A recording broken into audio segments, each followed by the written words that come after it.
നിങ്ങൾ ഇയർബഡുകൾ ഉപയോഗിക്കുന്നുണ്ടോ? എങ്കിൽ ശ്രദ്ധിച്ചോ, പ്രത്യേകിച്ചും ഈ ഒരു മഴക്കാലത്ത് ഈ ഇയർബഡുകൾ ഈർപ്പത്തിന് ആഗിരണം ചെയ്തെടുത്തിട്ട് ബാക്ടീരിയകൾക്ക് വളരാൻ പറ്റിയൊരു അന്തരീക്ഷം ഇതിനകത്ത് ഉണ്ടാക്കുന്നതുകൊണ്ട് പലർക്കും ഇയർബഡുകൾ ഉപയോഗിക്കുമ്പോൾ ഇൻഫെക്ഷൻസ് ഉണ്ടാവാറുണ്ട്. അതുപോലെ നമ്മൾ ഇയർബഡ് ചെവിക്കകത്തേക്ക് ഇങ്ങനെ അമർത്തി വയ്ക്കുമ്പോൾ ഇയർ വാക്സിനെ അത് ഇയർ കനാലിനകത്തേക്ക് തള്ളി വയ്ക്കുന്നതുകൊണ്ട് അത് അണുബാധ ഉണ്ടാകാൻ കാരണമാകും. പിന്നെ എത്ര പരിചയമുള്ളവരുടെ ആണെങ്കിലും അവരുപയോഗിക്കുന്ന ഇയർബഡുകൾ വാങ്ങിയിട്ട് നിങ്ങൾ ഉപയോഗിക്കരുത്. അവർക്ക് ചെവിയിൽ ഇൻഫെക്ഷൻസ് ഉണ്ടെങ്കിൽ അത് നിങ്ങളിലേക്ക് പകരാൻ അത് കാരണമാകും. ഇനി ഇയർബഡ് ഉപയോഗിച്ചുകൊണ്ട് നല്ല ഹൈ വോളിയത്തിലും നല്ല ബേസിലും പാട്ട് കേൾക്കുന്നവരാണ് നിങ്ങളെങ്കിൽ പിന്നെ പറയേ വേണ്ട, നമ്മുടെ ചെവിയുടെ നേരത്തെ സ്ട്രക്ചറൊക്കെ അത് അങ്ങോട്ട് തകരാറിലാക്കും. നോയ്സ് ഇൻഡ്യൂസ്ഡ് ഹിയറിംഗ് ലോസ് ആയിരിക്കും അതിൻ്റെ അനന്തരഫലം. ലോകാരോഗ്യ സംഘടന റിപ്പോർട്ട് വായിച്ചിട്ടുണ്ടാവുമല്ലോ, 1 ബില്യൺ യുവാക്കൾക്കാണ് ഇത്തരത്തിൽ കേൾവി പ്രശ്നം ഉണ്ടായിട്ടുള്ളത്. നിങ്ങളാരും ഇതൊന്നും ശ്രദ്ധിക്കുന്നുണ്ടല്ല, പക്ഷേ ഇയർബഡ് ഉണ്ടാക്കുന്ന കമ്പനികൾ ഇതൊക്കെ ശ്രദ്ധിക്കുന്നുണ്ട്. അതുകൊണ്ടാണ് സോണി പോലെയുള്ള കമ്പനികൾ ഇത്തരത്തിലുള്ള ഓപ്പൺ ഇയർബഡുമായിട്ട് മാർക്കറ്റിലേക്ക് വന്നത്. പക്ഷേ ഇതിൻ്റെ വില എന്നൊക്കെ പറഞ്ഞാൽ 25,000 രൂപയൊക്കെയാണ്. പിന്നെ മറ്റു ചില കമ്പനികൾ ഇത്തരത്തിലുള്ള ബോൺ കണ്ടക്ഷൻ ഇയർഫോണുകളാണ് വിപണിയിൽ ഇറക്കുന്നത്. അതാകുമ്പോൾ നമ്മൾ ചെവിയിലേക്ക് ഇങ്ങനെ തിരികെ കയറ്റി വെക്കേണ്ട ആവശ്യമില്ല.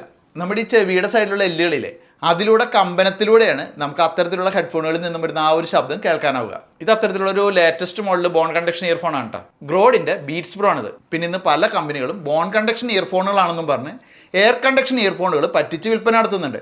അപ്പോൾ അത്തരത്തിൽ നിങ്ങൾക്ക് കിട്ടുന്നത് അത് ബോൺ കണ്ടക്ഷൻ ആണോ എന്ന് തന്നെ ഉറപ്പ് വരുത്താനായിട്ട് ട്രിക്ക് ഉണ്ട്.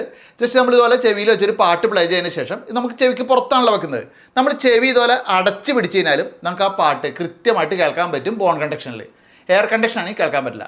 ചെവിയുടെ ഉള്ളിൽ പഞ്ഞി തിരികെ വെച്ചാൽ പോലും ബോൺ കണ്ടക്ഷൻ ആണെങ്കിൽ അതിലൂടെയുള്ള പാട്ട് നമുക്ക് കേൾക്കാൻ പറ്റും. ചെവി നമ്മൾ അടച്ചു പിടിച്ച് കഴിഞ്ഞാൽ നമുക്ക് കൂടുതൽ വോളിയമാണ് ഇതിൽ അനുഭവപ്പെടുക. 32 GB സ്റ്റോറേജ് ഇൻബിൽട്ടായിട്ട് തന്നെ ഇതിലുണ്ട്.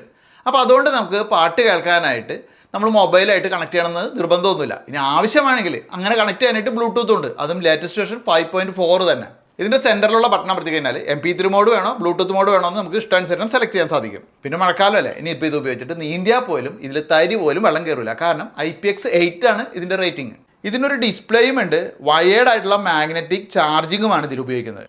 8 മണിക്കൂർ പ്ലേ ബാക്കും സാധിക്കും. പിന്നെ ഇത് ഉപയോഗിക്കുമ്പോൾ ചെവി തുളയ്ക്കുന്ന രീതിയിലുള്ള ശബ്ദവും ഉണ്ടാവില്ല, അതുപോലെ ചെവിക്ക് തകരാറാവുന്ന രീതിയിലുള്ള ബേസും ഉണ്ടാവില്ല. സോണിയുടെ ഒക്കെ ഒരു കുഞ്ഞൻ ഓപ്പൺ ഇയർബഡിന് 10-25,000 രൂപ വില വരുമ്പോൾ ഇതിന് 4,999 രൂപയാണ് വില വരുന്നത്. നിങ്ങൾക്ക് ഗ്രോഡിൻ എന്ന് പറയുന്ന വെബ്സൈറ്റിൽ പോയി കഴിഞ്ഞാൽ ഇത് വാങ്ങാൻ സാധിക്കും. പിന്നെ ബോൺ 10 എന്ന ഈ ഒരു കൂപ്പൺ കോഡ് എൻ്റർ ചെയ്ത് കഴിഞ്ഞാൽ 10% ഡിസ്കൗണ്ട് ലഭിക്കും.